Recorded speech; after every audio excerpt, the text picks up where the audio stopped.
12 rules for life Jordan B Peterson. क्या यह बहुत अच्छा नहीं होगा अगर कोई हमें एक गाइड दे जो बहुत स्पष्ट रूप से समझाए कि जीवन के नियम क्या है? क्या इससे हमें उन्हें समझने की कोशिश में बहुत समय और अनुमान लगाने से नहीं बचाया जा सकेगा? खैर, जॉर्डन बी पीटरसन का मानना है कि जीवन के नियमों की एक सरल पुस्तिका मौजूद है, कम से कम अब जब उन्होंने इसे लिखा है, और उनमें से केवल 12। ये सारांश आपको अपने सर्वश्रेष्ठ जीवन जीने के लिए पीटरसन के नियमों के बारे में बताएगा और आपको इस दौरान कुछ अप्रत्याशित तथ्य सिखाएगा। चैप्टर 1, शीर्ष पर पहुंचे। आपने पेकिंग ऑर्डर वाक्यांश के बारे में सुना है ना? ये आमतौर पर बातचीत में इस्तेमाल किया जाता है, लेकिन क्या आप जानते हैं कि इसकी उत्पत्ति कैसे हुई? इसे नॉर्वेजियन प्राणी विज्ञानी थोरलिफ स्केल्डरोपेबे ने गढ़ा था, जो 1920 के दशक में बार्नयार्ड मुर्गियों का अध्ययन कर रहे थे, और उन्होंने पक्षियों के बीच एक स्पष्ट पदानुक्रम देखा था। जब खिलाने का समय आया तो उन्होंने देखा कि सबसे मजबूत, सबसे स्वस्थ मुर्गियां पहले खाती हैं और बीमार या डरपोक मुर्गियों को तब तक इंतजार करने के लिए मजबूर करती हैं जब तक कि केवल टुकड़े ही न बचे। इससे निश्चित रूप से यह सुनिश्चित हुआ कि मजबूत मुर्गियां अपना लाभ बनाए रखती हैं, जबकि उनके समकक्ष केवल कमजोर होते जाते हैं। यही बात जानवरों की दूसरी प्रजातियों पर भी लागू होती है। उदाहरण के लिए झींगे, चाहे वे कैद में पले बढ़े हों या दुनिया में, एक जैसे व्यवहार प्रदर्शित करते हैं, जिससे यह साबित होता है कि पेकिंग ऑर्डर की उनकी समझ जन्मजात है, न कि सीखा हुआ व्यवहार। वास्तव में वैज्ञानिकों ने पाया है कि झींगे सबसे अच्छे आश्रय स्थलों के लिए प्रतिस्पर्धा करने के लिए आक्रामक लड़ाई करते हैं, और ये वास्तव में उनके जीव विज्ञान को बदल देता है। उदाहरण के लिए विजेताओं में सेरोटोनिन ऑक्टोपमाइन का अनुपात अधिक होता है, जबकि आमतौर पर हारने वाले झींगों के लिए ये अनुपात कम होता है। इसका मतलब यह है कि हार्मोन लाभ जीतने वाले झींगों को अधिक मजबूत और स्वस्थ रहने के साथ साथ आत्मविश्वास से भरा आसन प्रदर्शित करने का कारण बनता है। इसके विपरीत उनके समकक्ष अधिक डरपोक हो जाते हैं और डर से सिकुड़ जाते हैं, और जैसा कि आपने शायद देखा होगा, ये व्यवहार अक्सर मनुष्यों द्वारा भी दोहराया जाता है। जो लोग जीवन में अक्सर जीतते हैं, वे अपनी जीत की लय से उत्साहित हो जाते हैं, और ये उन्हें आत्मविश्वास के साथ नई चुनौतियों का सामना करने के लिए प्रेरित करता है। वास्तव में वो आत्मविश्वास अक्सर उन्हें आगे की सफलता प्राप्त करने में सक्षम बनाता है। इसी तरह जो लोग अवसाद की चपेट में हैं या महसूस करते हैं कि जीवन कभी उनके पक्ष में नहीं है, वे अधिक जोखिम से बचते हैं और प्रत्येक स्थिति से इस तरह निपटते हैं जैसे कि उन्हें पहले से ही पता है कि वे असफल होंगे। ये बदले में एक स्वपूर्ति भविष्यवाणी बन जाती है जो उनके निराशाजनक विश्व दृष्टिकोण को पुष्ट करती है। इसलिए यदि आप जीवन में आगे बढ़ने या किसी विषैले चक्र को तोड़ने की कोशिश कर रहे हैं, तो हम आपको यही सलाह दे सकते हैं कि एक झींगे की तरह सोचें। लोगों को यह बताने के लिए आत्मविश्वास से भरा पोज बनाएं कि आप विजेता हैं, और जब तक आप सफल नहीं हो जाते तब तक दिखावा करते रहें। चैप्टर 2, खुद से वैसा ही प्यार करें जैसा आप दूसरों से करते हैं। पहले तो यह कहावत उल्टी लग सकती है। आखिर क्या यह नहीं कहा जाना चाहिए कि दूसरों से वैसा ही प्यार करो जैसा तुम खुद से करते हो? लेकिन जबकि यह निश्चित रूप से आम अभिव्यक्ति है, यह हमारे उद्देश्यों के लिए उल्टी है, क्योंकि अक्सर हम दूसरों की देखभाल खुद से बेहतर तरीके से करते हैं। ऐसा इसलिए है क्योंकि हम अक्सर अपनी खामियों के बारे में बहुत ज्यादा जागरूक होते हैं, और ये जागरूकता आत्मघृणा का कारण बन सकती है।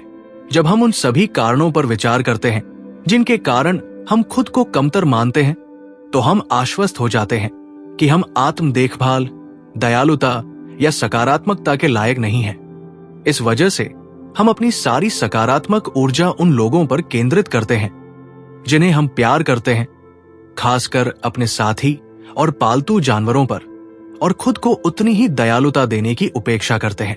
पूर्वी दर्शन प्रकृति के द्वंद्व पर अपने शिक्षण के माध्यम से इन विषाक्त पैटर्न को स्वीकार करता है।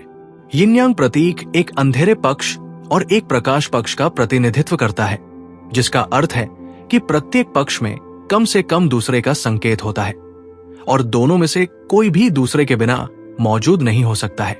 पूर्वी दर्शन ये भी मानता है कि सद्भाव केवल दोनों को गले लगाने और दोनों के बीच एक स्वस्थ संतुलन की तलाश करके ही प्राप्त किया जा सकता है।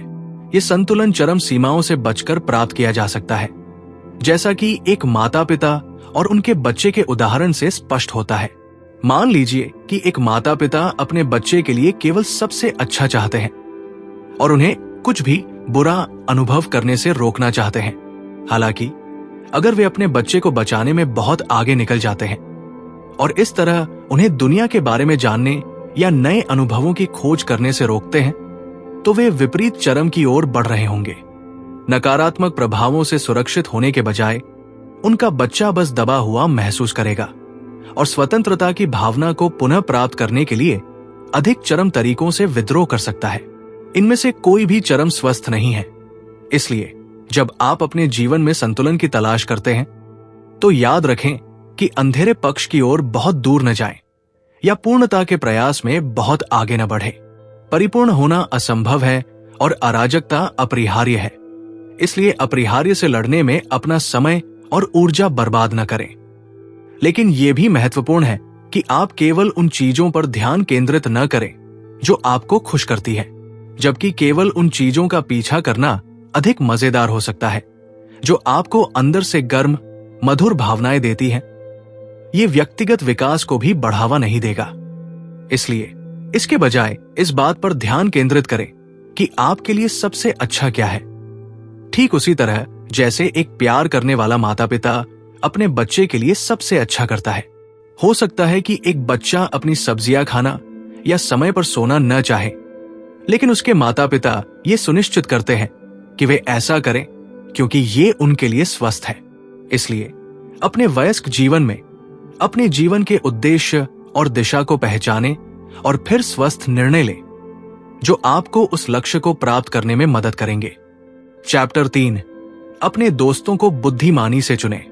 क्या आपने कभी गौर किया है कि आपके दोस्त जो कहते हैं वो आपकी शब्दावली में कैसे शामिल हो जाता है इससे पहले कि आप उसे नोटिस करें? ये कोई आश्चर्य की बात नहीं है, क्योंकि जितना ज्यादा समय आप लोगों के साथ बिताएंगे उतना ही ज्यादा वे आप पर असर डालेंगे। और जबकि अपने दोस्तों के बोलने के तरीके को अपनाना नुकसानदेह हो सकता है, लेकिन अगर आप पाते हैं कि आपके दोस्तों की जहरीली आदतें और गुण आपको भी प्रभावित कर रहे हैं, तो आपको चिंतित होने की जरूरत है। चूंकि हम अक्सर अपने दोस्तों को सामान्य रुचियों या साझा हास्यबोध जैसे सतही मानदंडों के आधार पर चुनते हैं, इसलिए हम हमेशा ये सोचने के लिए रुकते नहीं हैं कि हमारा सबसे अच्छा दोस्त किस तरह का व्यक्ति है। नहीं, हम हमेशा इस बात पर विचार करते हैं कि जहरीली आदतें हमारे व्यक्तिगत विकास पर क्या प्रभाव डाल सकती है।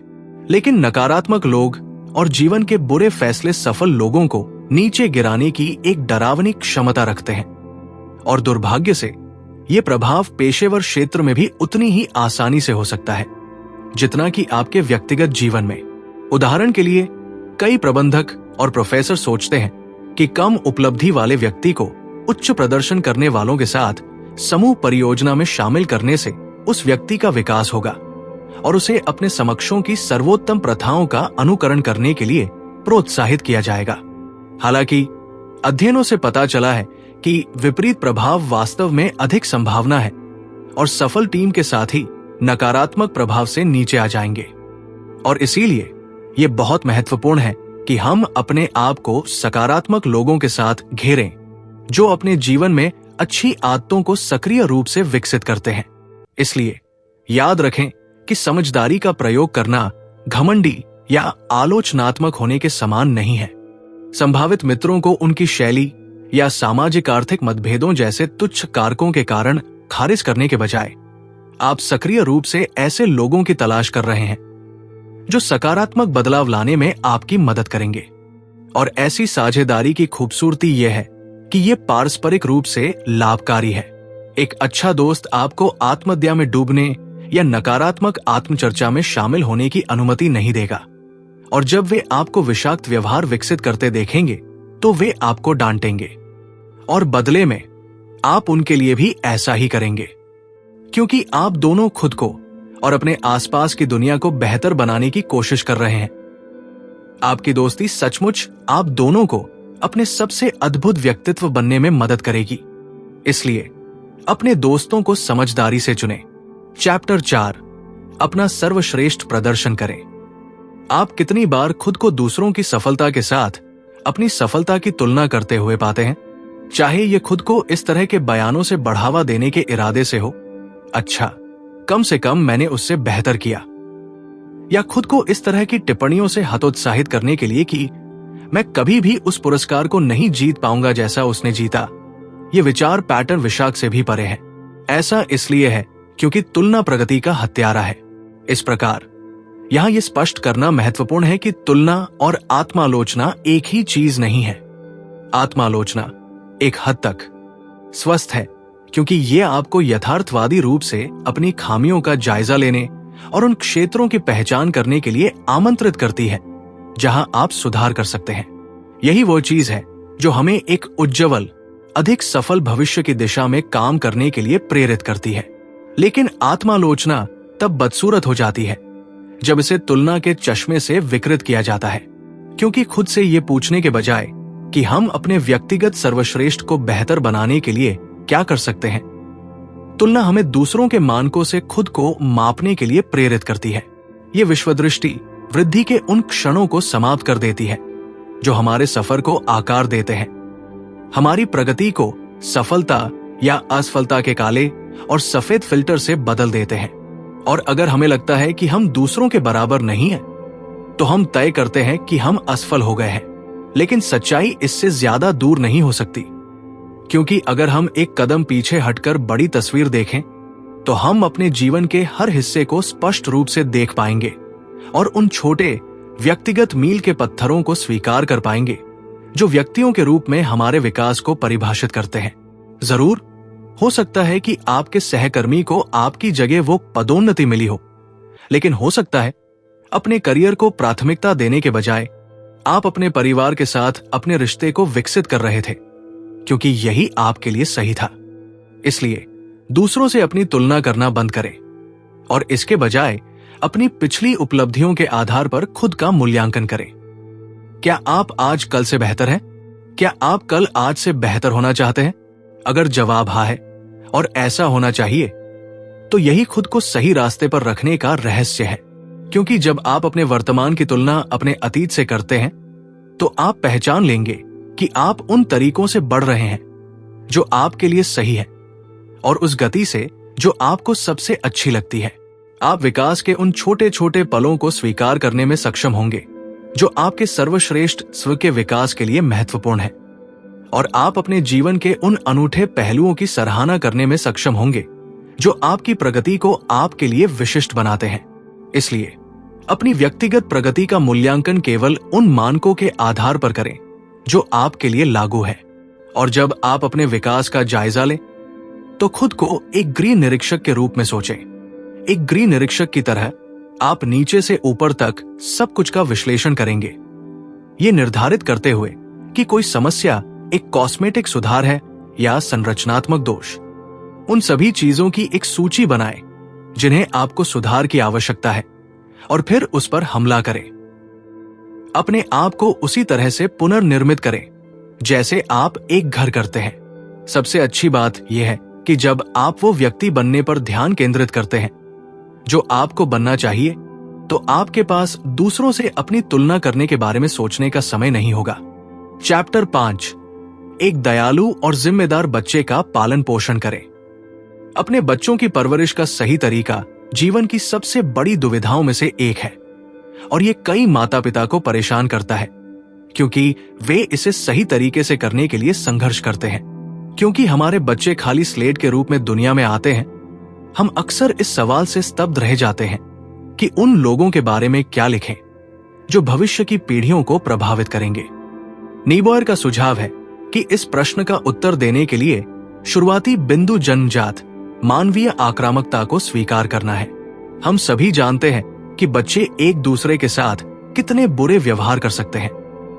लगभग हर किसी के पास बचपन में कम से कम एक बार बदमाशी की कहानी होती है। तो क्या हुआ अगर हमारी प्राथमिक चिंता केवल दयालु बच्चों की परवरिश करना थी? नीबॉयर का दावा है कि दयालुता विकसित करने के लिए आपके बच्चे का दोस्त बनने से कहीं अधिक की आवश्यकता होती है। वास्तव में सफल पालन पोषण के लिए यह जोखिम उठाना आवश्यक है कि ऐसे समय हो सकते हैं जब आपका बच्चा आपको पसंद ना करे। हालांकि यह थोड़ा चुप सकता है, लेकिन इस बात पर विचार करने के लिए एक पल ले कि पेरेंटिंग की यह शैली कैसे काम करेगी। आखिरकार, यदि आप अपने बच्चे के सबसे अच्छे दोस्त बनने पर ध्यान केंद्रित कर रहे हैं, तो आप नियमों को लागू करने पर ध्यान केंद्रित नहीं कर रहे हैं, बल्कि आपका काम यह सुनिश्चित करना है कि वे हमेशा खुश रहें और मजे करें। और यह आपके बच्चे को एक अच्छी तरह से समायोजित या पसंद करने योग्य वयस्क बनने में मदद नहीं करेगा। इसलिए जबकि सीमाएं निर्धारित करना और उन्हें लागू करना मजेदार नहीं हो सकता है, यह याद रखने में मदद कर सकता है कि आप अपने बच्चे को कम उम्र में जीवन के सबक सिखाकर एक महान सेवा कर रहे हैं। आखिरकार, क्या उनके लिए एक प्यार करने वाले माता पिता से जिम्मेदारी सीखना बेहतर नहीं है, बजाय एक ऐसे समाज से जो उन्हें बहुत कम कोमल तरीकों से सिखाएगा? इसलिए यदि आप अपने बच्चे को वो सर्वश्रेष्ठ बनने में मदद करने के लिए उत्सुक हैं जो वे बन सकते हैं, तो यहां सफल पेरेंटिंग के लिए नीबॉर के शीर्ष सुझाव दिए गए हैं। पहला कदम नियमों को सीमित करने से बचना है, जबकि नियम बिल्कुल जरूरी है। अगर आपके पास बहुत ज्यादा नियम है, तो आपका बच्चा निराश हो जाएगा और उसे लगेगा कि वो बाधाओं से घिरा हुआ है। इसलिए आपके मोजे हमेशा मैच करने चाहिए, या आपको हमेशा इस समय तक बिस्तर पर होना चाहिए जैसे नियमों के साथ उनके जीवन को छोटी छोटी बातों तक नियंत्रित करने के बजाय व्यावहारिक, वास्तविक दुनिया के नियमों पर ध्यान दे, जैसे सम्मान दिखाना, दयालु होना और आत्मरक्षा के अलावा कभी भी हिंसा का उपयोग न करना। याद रखें कि ये नियम आपके बच्चे के मूल मूल्यों को आकार देने में मदद करेंगे। और ईमानदारी से, क्या आप एक ऐसा बच्चा चाहते हैं जो प्यार करने वाला और सम्मान करने वाला हो, या एक छोटा राक्षस जिसके मोजे हमेशा मैच करते हो? अगला नियम हमेशा कम से कम बल का उपयोग करना है। इसलिए सुनिश्चित करें कि आप समान रूप से स्पष्ट परिणामों के साथ स्पष्ट नियम निर्धारित करें और सजा को अपराध के अनुरूप बनाने का ध्यान रखें। यह जानना कि आपके बच्चे को उनके कार्यों के परिणामों को सीखने में मदद करने के लिए कौन सी सजा सबसे प्रभावी होगी, इसके लिए आपके बच्चे के बारे में गहन ज्ञान की भी आवश्यकता होती है। इसलिए उन्हें एक अद्वितीय व्यक्ति के रूप में जानें और समझें कि कब केवल मौखिक सुधार आवश्यक है और कब एक सप्ताह के लिए वीडियो गेम से दूर रहना है। तीसरी सलाह है एकजुट होकर खड़े रहना। अगर आप 2 अभिभावकों वाले घर में रहते हैं, तो सुनिश्चित करें कि आप अपने बच्चे को बताएं कि वे अपनी मर्जी के मुताबिक आप दोनों को एक दूसरे के खिलाफ नहीं खड़ा कर सकते। इसी तरह अपने साथी का समर्थन करना सुनिश्चित करें, भले ही वे गलतियां करें। प्यार से गलतियों को स्वीकार करना और उन पर मिलकर काम करना विकास और खुशहाल घर की कुंजी है।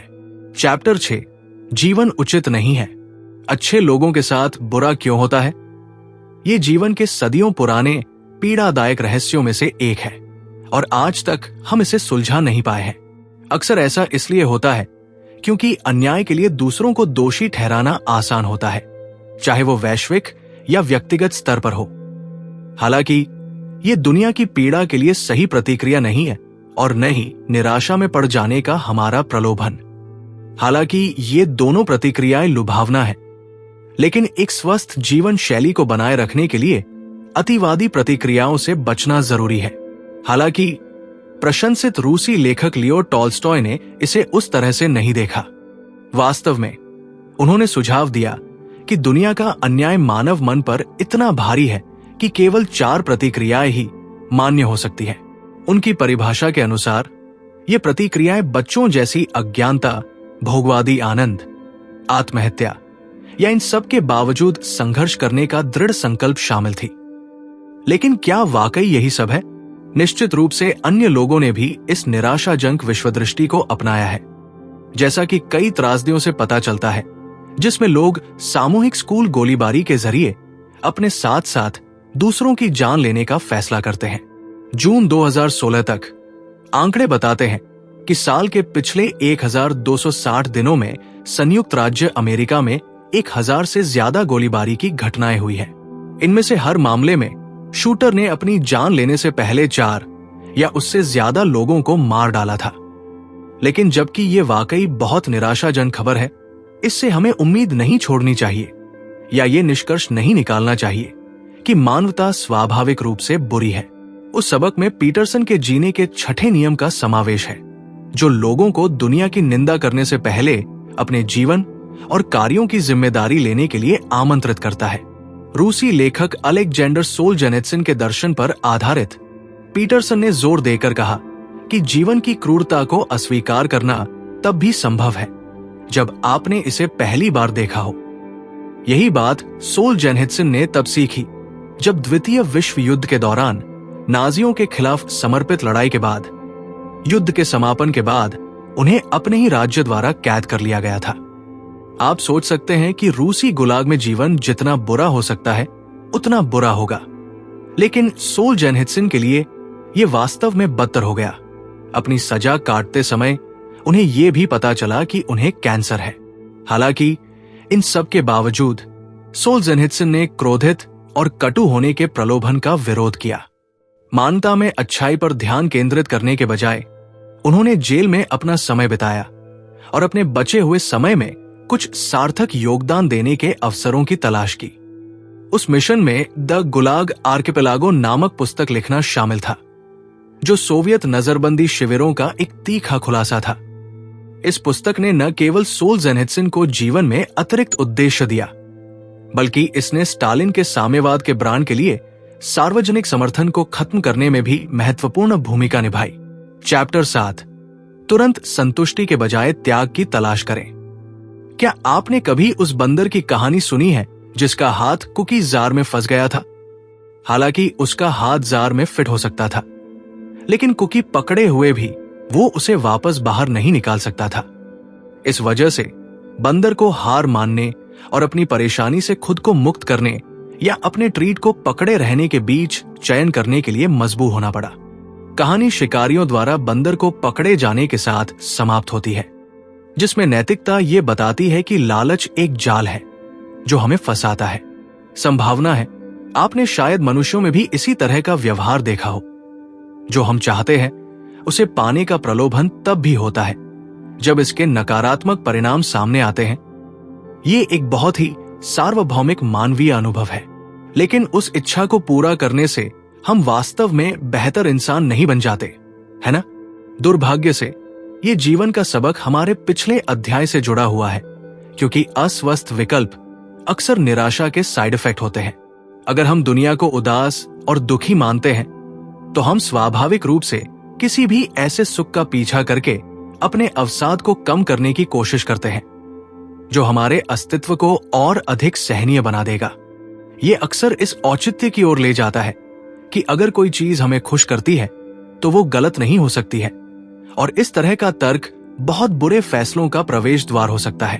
तो हम इसका मुकाबला कैसे कर सकते हैं? पीटरसन सुझाव देते हैं कि हमारा सबसे अच्छा उपाय तत्काल संतुष्टि के बजाय त्याग करना है। ऐसा इसलिए है क्योंकि त्याग वर्तमान में तत्काल सुख को त्याग कर भविष्य में बेहतर चीजें लाता है, और हम पहले से ही ये जानते हैं।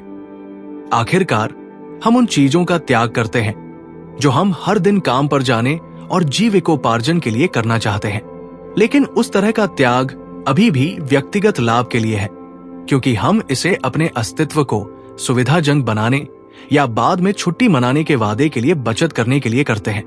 हालांकि पीटरसन का तर्क है कि सच्चा त्याग, जिस तरह का त्याग हमें दयालु, खुश और अधिक समायोजित व्यक्ति बनने के लिए करना चाहिए, वो उन चीजों से परिभाषित होता है जो हम दूसरों के लिए करते हैं। इसलिए स्वार्थी, तात्कालिक सुखों का पीछा करने के बजाय अपने समय का कुछ हिस्सा स्वयं सेवा करने और किसी और के जीवन में बदलाव लाने के लिए देने पर विचार करें।